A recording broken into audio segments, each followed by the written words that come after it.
आज के इस वीडियो में साइंस की ब्रांचेस के बारे में जानने वाले हैं। साइंस जिसको हिंदी में विज्ञान कहते हैं। साथियों, साइंस की 3 ब्रांचेस होती है। सबसे पहला फिजिक्स, दूसरा केमिस्ट्री और तीसरा बायोलॉजी को कहते हैं। फिजिक्स जिसको हिंदी में भौतिकी कहते हैं और केमिस्ट्री जिसको हिंदी में रसायन शास्त्र कहते हैं और बायोलॉजी जिसको हिंदी में जीव विज्ञान कहा जाता है। साथियों, फिजिक्स का पिता सर आइजैक न्यूटन को बोलते हैं और केमिस्ट्री का पिता एंटोइन लेवोजियर को कहा जाता है और बायोलॉजी का पिता एरिस्टोटल जिसको अरस्तु बोलते हैं उसको कहा जाता है। साथियों, बायोलॉजी जिसको हिंदी में जीव विज्ञान कहते हैं, तो ये 2 शब्दों के मिलने से बना है।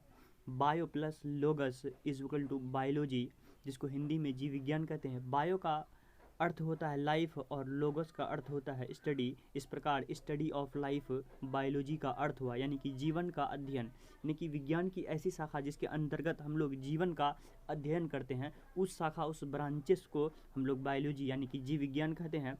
फादर ऑफ बायोलॉजी एरिस्टोटल यानी कि अरस्तु को कहते हैं। बायोलॉजी जिसको हिंदी में जीव विज्ञान कहते हैं, इसको 2 भागों में बांटा गया है। सबसे पहला भाग बॉटनी और दूसरा भाग जूलॉजी। बॉटनी को हिंदी में वनस्पति विज्ञान और जूलॉजी को हिंदी में जंतु विज्ञान कहते हैं। फादर ऑफ बॉटनी थियोफ्रेस्टस को कहा जाता है और फादर ऑफ जूलॉजी एरिस्टोटल को कहा जाता है। साथियों, आज की इस वीडियो में इतना ही।